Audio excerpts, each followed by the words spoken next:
So last night, the Rams and the Seahawks played on Thursday Night Football, and I saw a couple things right off the bat that mattered to me. One is that it was a great game. It was so much fun. That's exactly what I want from a football game. If you watched, you enjoyed it too.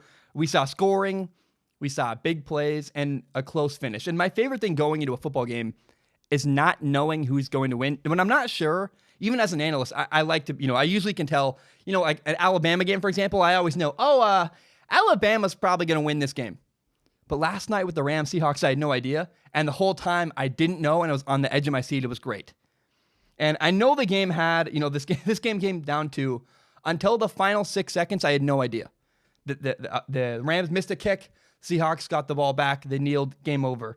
And it was just perfect, man. And I got a message on Instagram from a follower of mine who said, please don't trash my Rams. And I'm like, I don't understand what would you think I'm going to say? There's nothing to trash the Rams for. They played really well. They fought hard. They lost because they missed a last-second field goal. I have nothing bad to say about the Rams today. They played well. They fought hard. It was a close game. And I didn't understand that message, but I just want to say I enjoyed. That game was exactly what I wanted. I really, really enjoyed it. Now, we do have two more takeaways from the Rams and Seahawks. Number one is this.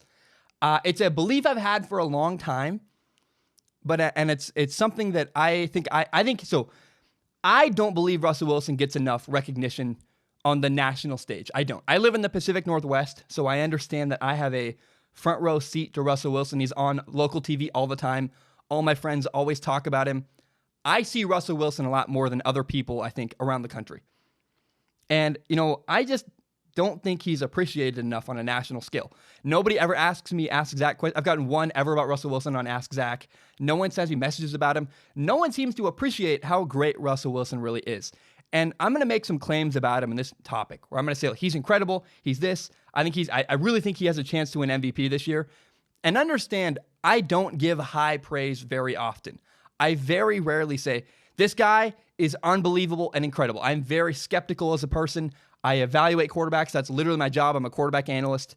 And, when I talk about Russell Wilson, please understand, I come from a very informed position. I've watched a lot of film. I've watched so many quarterbacks in the NFL.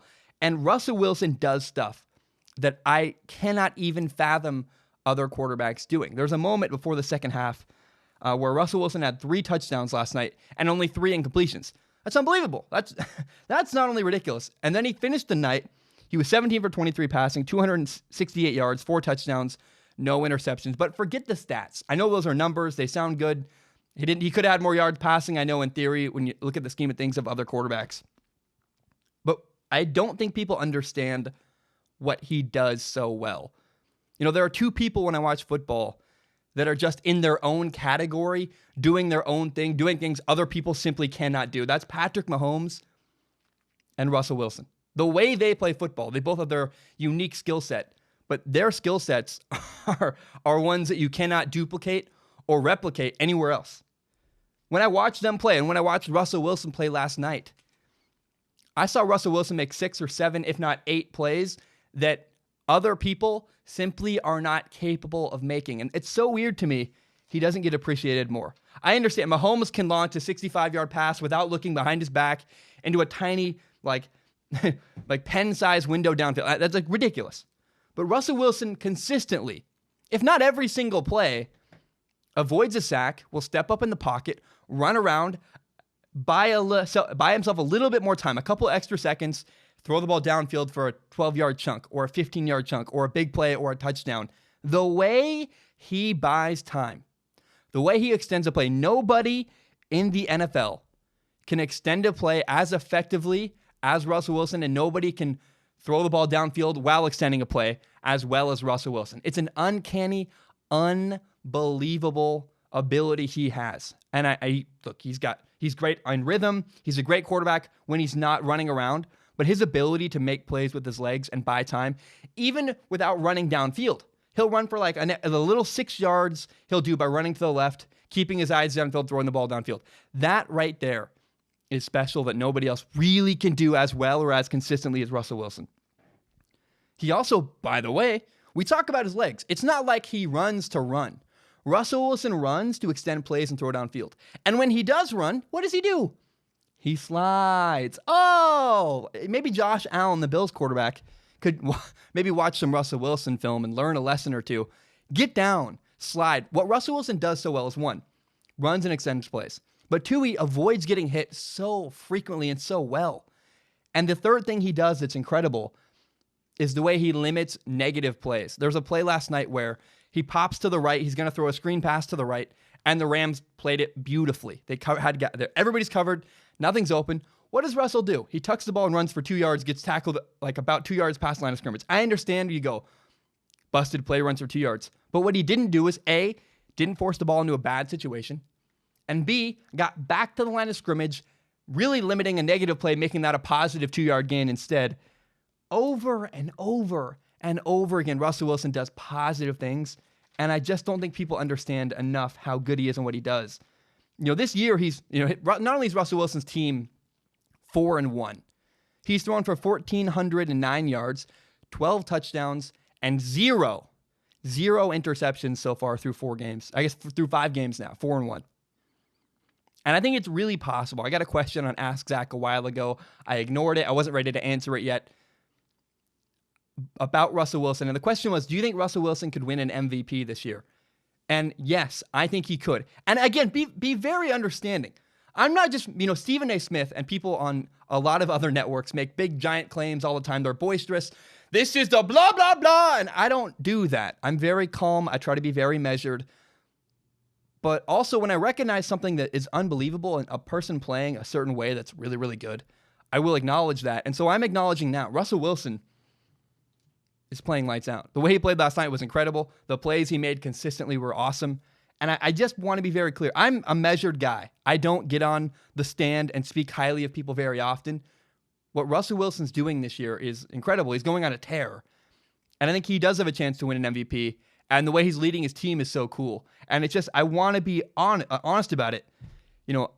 Russell's playing great. And Russell Wilson on any roster could carry a team to, I think, 7 wins at least. But the other thing that needs to be said, and this is the second point of analysis I wanted to talk about today, I was very, very, very, very embarrassingly wrong about the Seattle Seahawks when I made my prediction about them this year. Before the season, I predicted the Seattle Seahawks to win 8 games, to go 8-8. And now, to be honest, to be very clear, I made this prediction before they traded for Jadeveon Clowney, the defensive end from the Texans. But Jadeveon Clowney does not elevate this team so much that he maybe wins them 1 or 2 more games. It's the roster around Russell Wilson and around Jadeveon Clowney that's really impressing me. Guys like, what is that again? Will Dissly, the tight end, coming kind of out of nowhere. Like, if you live in Seattle, you know who he is. But Will Dissly, for the most part, on a national level, is not a well-known player. A guy who played defensive end for UW, moved over to tight end in college, then plays tight end for the Seahawks. He's playing lights out. He's really good. He's a perfect contributor. And there's a lot of guys like that. DK Metcalf, the wide receiver for the Seattle Seahawks, has found a role perfectly by being the deep threat in the Seahawks offense. The Seattle Seahawks love to run the ball. They ran for 118 yards last night with their running back, Chris Carson. They run the ball, they use play action, then they throw the ball vertically downfield. DK Metcalf, their receiver, is a perfect fit for that role in the Seahawks offense. Not to mention Chris Carson, the running back, I mentioned him earlier, is running really hard. And then Bobby Wagner, the heart and soul of the Seahawks defense, is playing fantastic. And I don't know why he's not mentioned more. I understand that, I've never really gotten, people say, well, the Seahawks are out on their own. No one's really talked about them nationally. And I've always lived in the Northwest. I live in the Portland area. So I've heard about Seahawks my whole life. And I've never understood, nobody does talk about them. And I look at the lists of people. Everyone talks about Luke Kuechly. And Luke Kuechly is always mentioned as the best linebacker in the NFL, most likely. No one ever brings Bobby Wagner into that conversation, the linebacker from Seattle. Look, I'm not a Seahawks fan. I'm just a guy watching football objectively, but my friends are, and I hear about them all the time. And I kind of laugh at my friends when they go, Bobby Wagner's blah, blah, blah. And I'm like, you're just a fan. You're a blind, irrational fan. And the more I pay attention, the more I go, oh no, there's something to this. Bobby Wagner is incredible, and Chris Carson's running the ball really well, and Russell Wilson's unbelievable. So I just want to really lift up the Seahawks today. The way they played last night to beat the Rams was awesome. And it was a close game, whether they won this game or lost. The game was in the balance. If the Rams made that field goal right at the end, I'd still be saying the same thing. I've been really impressed with the effort and the football the Seahawks have played. Again, if the Seahawks lose that game last night, I still say the same thing. I really was very impressed with the Seahawks, and I've been impressed all year. If you look at the remaining games on the Seahawks schedule, I said they were going to win 8 games. That's laughably wrong. They're 4-1. And then all the games that I thought would be tough wins down the road for the Seahawks are these games. So I thought the Browns, the Ravens, the Falcons, the Buccaneers, the Eagles, and the Vikings. I really thought those are going to be tough games for the Seahawks that are big matchups. And, first of all, the Falcons and the Vikings are looking more and more like kind of jokes. But those 6 games are all very, very winnable for the Seattle Seahawks. They're going to go far better than what the 8-8 I predicted.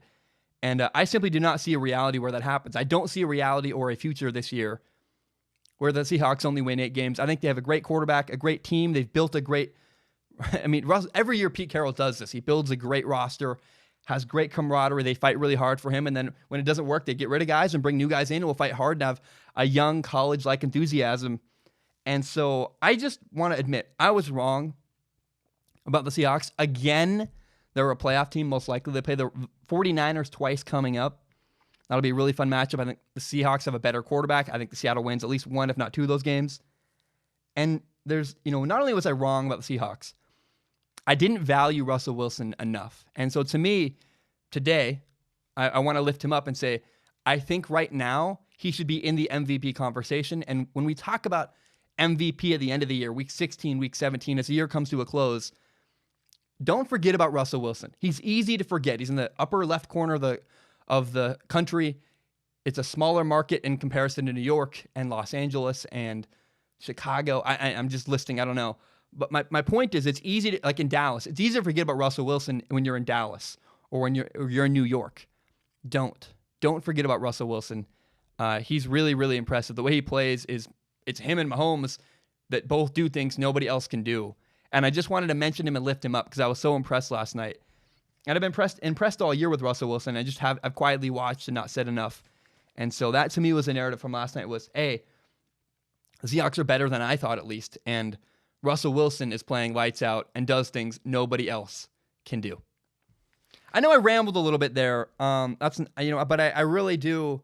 I think it's important to lift up the Seahawks and to acknowledge, hey, I'm seeing something that I think is important to acknowledge and talk about. My name is Zach Schaumler. This is my podcast, Strong Opinion Sports. It is my favorite thing in the entire world. And you may not know, my dream when I graduate college eventually is to do this show as my full-time job. Now, I also want to be very upfront and honest about my plan and what's going on. I recently monetized my YouTube channel. What that means is that some of my videos make money through ad revenue. Now, it's fewer than you think. A lot of my videos get claimed.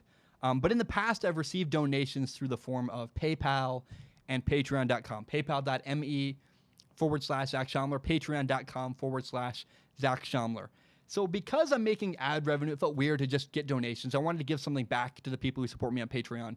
So now there's a reward. If you support me on Patreon, you can submit questions at the dollar level or above. You just need to give $1 a month. If you do that, you can submit questions to a pool of questions where I look at. I read all the questions on Patreon, and I pick the top couple every episode and read them and answer them on a segment called Ask Zach. Pick the top couple questions and answer them at the end of every single episode.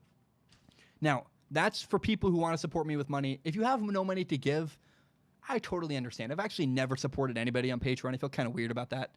I'm a broke college kid myself. I totally understand. But if you believe in me and if you believe in my dream and still want to help me, one thing you can do is help me grow by telling your friends about Strong Opinion Sports. Share it on Facebook, Twitter, Instagram, whatever it is. Help me grow by telling your friends about Strong Opinion Sports. Guys, thank you so much. I know that was a long spiel. I really appreciate it, and hope you have a great day.